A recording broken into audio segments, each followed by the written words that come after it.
hi girls, back again.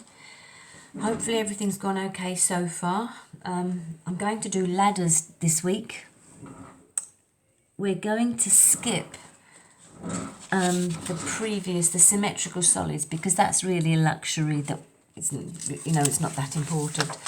And couples we might do that after Easter. These are the ladders and the hinges are the ones that we really want. So I'm going to start with the first question up there with ladders, and it says a uniform ladder of weight 160 newtons is resting on rough horizontal ground and leaning against a smooth vertical wall. Okay, so rough ground, smooth wall. So that means that friction is acting on the ground, but not at the wall. It says the length of the ladder is 8 meters. The ladder makes an angle theta with the ground, where the tan of theta is 35/12. And the ladder is in equilibrium and is on the point of slipping. You've got to find the coefficient of friction between the ladder and the ground. Okay, so let's have a look. So first of all, I'm going to draw that diagram and see what we have. So we have a ladder leaning against a wall. The ladder is 8 meters long. The ladder weighs 160 newtons. Now, it's given to me in newtons, so I'm going to be really careful here. I'm not going to multiply it by G, because the G is already in there. This angle here is theta, the angle to the ground. And I'm told that the tan of theta is 35/12. So that means that hypotenuse, when I work it out, is 37. So that will be useful to me as I go through the question. It's a rough ground and a smooth wall. So rough ground means that friction is in play. If that ladder was going to slip, it would slip down the wall and out along the ground. So that means friction would be acting to oppose that motion. So it would be in that direction. So I'll call that friction there. The other thing is I've got to put in the two reactions, the two normal reactions to that ladder. So the ladder is on the ground, which means that the ground is pressing up against the ladder directly at right angles to the surface of the ground. So I'm going to call that force, that reaction force, R. And along the wall, the ladder is leaning against the wall, so the wall is offering a reaction force to that. And again, it's at right angles to the wall, so I'm going to call that N. Okay. So this ladder has 4 forces acting on it: N, 160, R, and friction. Now, to do this question, it tells me that the ladder is in equilibrium. So if it's in equilibrium, it means that the up and down forces are equal, and the left and right forces have to be equal. So the up and down forces in this case, there's only one up and one down. R must be equal to 160. And the left and the rights are equal. That means friction must be equal to N.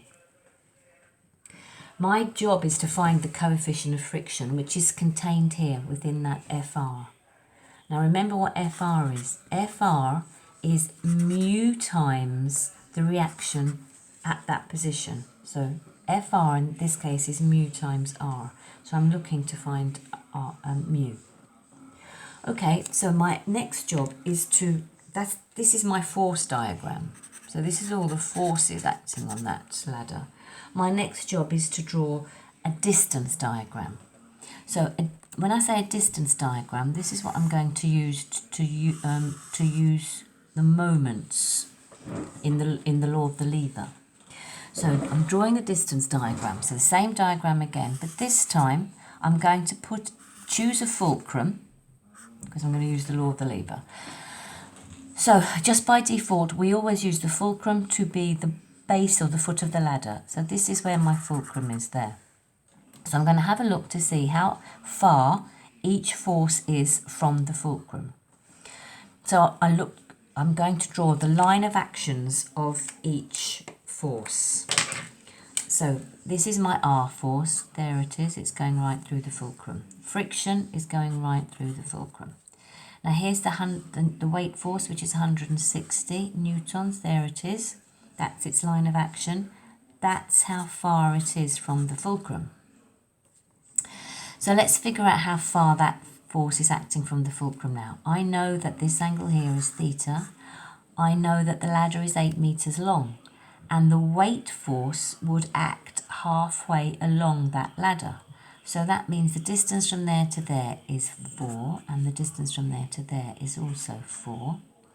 So I'm looking for this distance here. I'm going to have to use a combination of theta and 4. So I'm just going to remove that little triangle from that diagram. This is 4, this is theta, and this is the distance I want. So that distance there, if I look at it, and if I use the silly old Harry, the sine cos tan combination, this is the adjacent side, this will be 4 cos theta. Okay, that's the first one. Now I'm going to go down now and look at this other force that's also part of the system here, this N force. Now N's line of action is like that. There it is. So how far is its line of action from the fulcrum? Here's the fulcrum, here's the line of action. So it's that far from the fulcrum. That's the distance I'm interested in. And that distance is the same as that distance here. So this is the bit I want for this one's distance or line of action, the distance of the line of action from the fulcrum. So again, if I just remove, look here, it's part of a big triangle. If I just remove that for a minute from there and identify this side, this is theta, this is 8. So what is this side here? It's the opposite. So this means it's going to be hypotenuse by the sine of theta. So that one there is going to become 8 times the sine of theta. Okay, so now I have my distances. So that's most of the work done now at this stage. Okay, one more thing. We're now going to look at, if it's balanced, I'm going to use the law of the lever. And if it's balanced, the clockwise moments must be equal to the anti-clockwise moments.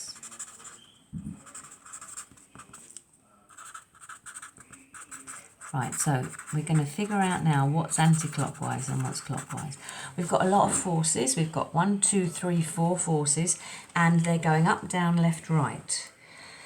So put a pencil or a pen on to mimic the ladder. Hold the fulcrum point and work out or figure out just visually what forces would make that ladder move in a clockwise direction. So if it was moving in a clockwise direction, it would be moving down like this. So in order to make that ladder move down, I would apply a force in a downward direction and coming from the left. So put your pencil down on the page and work that out yourself. Down from the left. Down from the left. If I wanted to move that ladder in an anti-clockwise direction, I'll hold it at the fulcrum and I'll apply a force to make it move in an anti-clockwise direction, which would be up from the right. So it's an upward force coming from the right. Up from the right. So that it's a lever by all respects, so it's balanced, which means that this has to be the case. Now you have to get used to this, so you need to work this out a couple of times so that you visually know what's going on when you move the ladder or the pencil.